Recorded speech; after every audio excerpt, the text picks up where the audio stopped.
Napakaganda ng trivia natin ngayon about Imus Cavite. At syempre, napakaganda rin ng ating puzzle na itatanong natin ngayon kay Densyo. Tara guys, samahan niyo po kami. What's up mga kagrasyas? Dahil Imus Cavite ang ating trivia, sa Imus Cavite rin po tayo magdi-deliver ng Mobility Scooter Limited Edition Removable Battery. Pero bago yan, tatanungin muna natin si Densyo. Densyo, ano ba yung punong hindi pwede akyatin? Meron bang ganun? Ano ba? Papaya? What? Mali. Kayo guys, alam nyo ba? Malambot lang yung papaya. Kung gusto nyo malaman ang sagot guys, tapusin po ninyo ang video ito. Pero sa ngayon, alamin po muna natin ang trivia about Imus Cavite. Tara guys, samahan nyo po kami.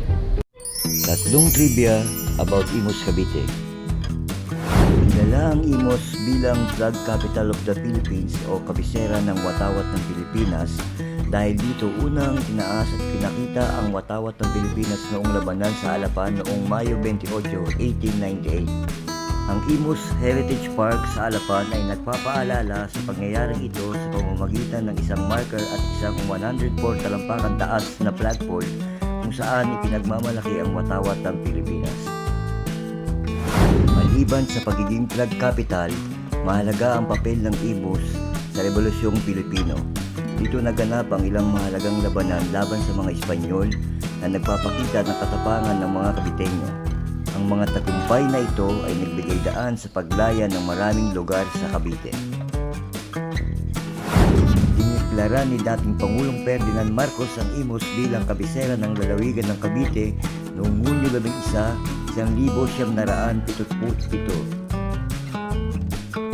Sa mga gusto mag-avail ng mobility scooter or electric wheelchair, mangyari po lamang na mag-comment kayo sa comment section o tumawag kayo sa mga number na makikita ninyo sa dulo ng video ito. Maraming salamat po. So ito na nga guys, nandito na po kami sa location. I-demo na po natin at i-assemble ang ating mobility scooter. Ayun guys, pababa na po namin. Ito na ako sa lugar.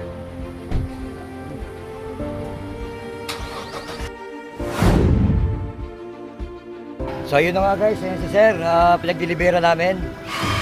Bali tapos na po kami mag-deliver, uwi na po kami. Sir, thank you po. Salamat po. Thank you po. Tatanungin ulit natin si Densyo kung alam niya na ba ang sagot sa tanong. Densyo, alam mo na ba ang sagot sa tanong? Anong puno ang hindi pwedeng akitin? Papaya? What? Mali. Ano? Yung nakatumba. Paano nga kita itumba na nga eh? Wala mo, hindi mo naman sinabi na ano? Ano mo talaga? Sinabi, ano ba yung si Ronald? Nasusunod ba, ayusin mo naman yung mga tanong mo. Bihira kahit si Danrib, sigurado hindi rin nakasagot ni Danrib dyan. Huwag ka nang humirit dyan Danrib ha.